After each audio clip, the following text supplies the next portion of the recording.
What's going on? Dylan Conrad, Metabolic as Female. Today I'm going to talk to you about why dairy will fuck up women's fat loss hormones. Before I get to that, if you're watching on YouTube, please like, subscribe, turn notifications on, Spotify, iTunes, hit that bell button, leave a review. All helps the algorithm. So why dairy is fucking up women's fat loss hormones. Last week, by the way, I covered step number 1 in the hormone optimization for women's fat loss.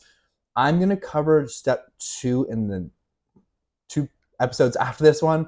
I really wanted to get into today's topic because dairy and women's hormones is like very in vogue and misunderstood, and there's a lot of like bad information out there. So I wanted to go into these 2 things first, and then I'll go into what I'm actually going to go through next time. That's actually a really good podcast / YouTube as well, so check that out. But if you have not listened to step 1 in women's fat loss hormone optimization, go through that. Pause this, go through that right now, because there's a lot of things I'm going to be talking about that are going to kind of be over your head in a sense, unless you listen to that first one. And not over your head, but it'll really help just give you a lot of context and like applicable things that you can actually work on, because what good is information if you're not using it, right? They both build off each other. Also, definitely stay at the end of this because I'm going to hook you up with a free hormone optimization matrix. So stay tuned to the end. So last episode, I covered that women are twice as likely compared to men to have hormonal imbalances. I covered the fat loss hierarchy, hormone optimization. Then we're looking basically down the chain, and all the other ones. Go back and review that episode if you want to go into the fat loss hierarchy. But number 1 is going to be hormone optimization. So even if your diet and training are perfect, your hormones are all over the place. You're not going to see any fat loss.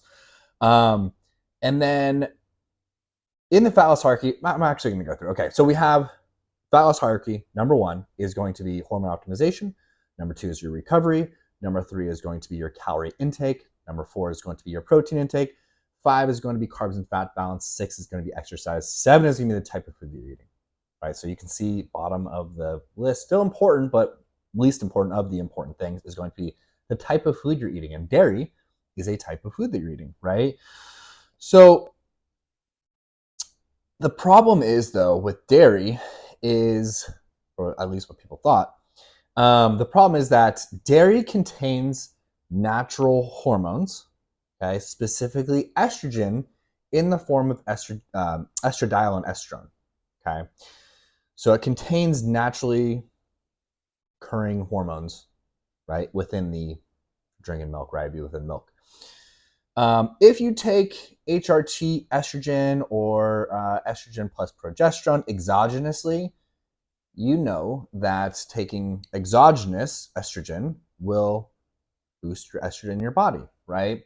So it was thought that since dairy has estrogen, it would affect your body's natural hormone balance and throw everything out of whack, right?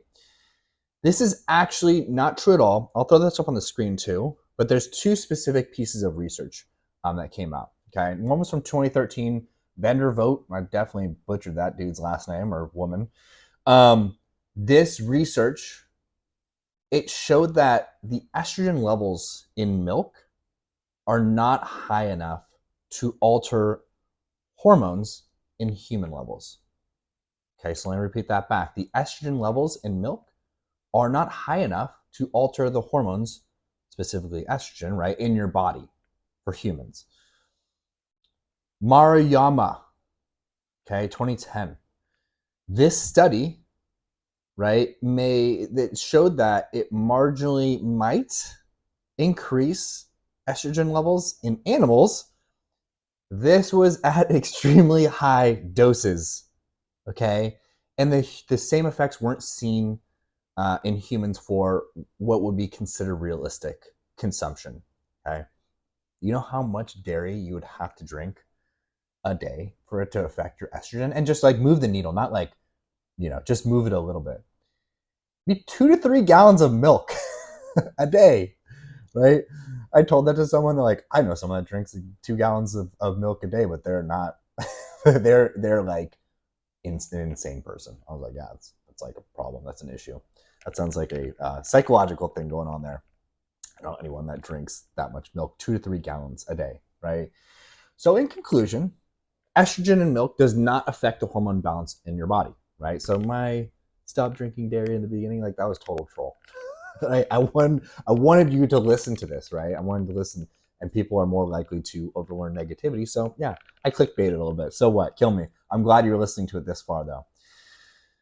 So the other thing is that dairy has been linked to increased IGF-1. So what is IGF-1, right? Insulin growth factor. That's what IGF stands for. It's acronym.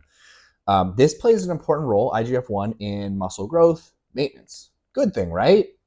Yes, but in too high of levels, it's linked to a lot of negative effects in the body, specifically cancer, right? Breast, prostate, and colorectal, okay? Colon cancer, accelerated aging, right? Insulin resistance. So how it kind of falls into the fat loss, the insulin resistance is if you're insulin resistant, you're consuming carbs, you just store it as more fat instead of energy, right? Metabolic issues we're looking at, enlarged heart, but IGF-1 in normal human doses is great for muscle growth and maintenance, right? And the IGF-1 just puts it into the safe zone. That's the amount that's in dairy, okay? And there's two more specific pieces of evidence I'm gonna throw on the screen here as well. I'll put them in the show notes too if you wanna look into this, if you're a PubMed dork like myself. Haney, okay, this is 1999. This study showed that dairy consumption could slightly raise IGF-1 levels, like, so it does affect the IGF-1 in your body, right? But the increase, right? Because I was talking about that, you know, if you're outside the reference range of your IGF-1, that's when it becomes harmful when it's too much. It's within the range, right? So the range is not harmful, okay? And they also put like, this actually is the IGF-1 that's in dairy, like that's raising the levels in the human body. It's actually really good for muscle growth and maintenance, right? And we know there's three things that'll boost your metabolism: increasing activity, reverse dieting, building muscle, right? So it's always important if you're like, oh, I got big and bulky, just lose body fat. Trust me, you won't feel that way anymore. Or wait 6 weeks after your new resistance training program for that glycogen to settle down. Okay, the other research, Wheeler, this is 2011. This concluded that moderate increases in IGF-1 from dairy are not linked to any adverse health effects in healthy individuals, right? So if you're already healthy, you're good. Keep doing it, right? So in conclusion, dairy does not affect your hormones. But the question is, like, I talk a lot about inflammation, right? And inflammatory foods, but isn't dairy inflammatory? Oh, it's not. Isn't dairy inflammatory? It has all these negative responses and da-da-da. This is completely person dependent. Okay, it's completely person dependent on, and if we look at a continuum, right? We look at a continuum because nothing's binary in science, right?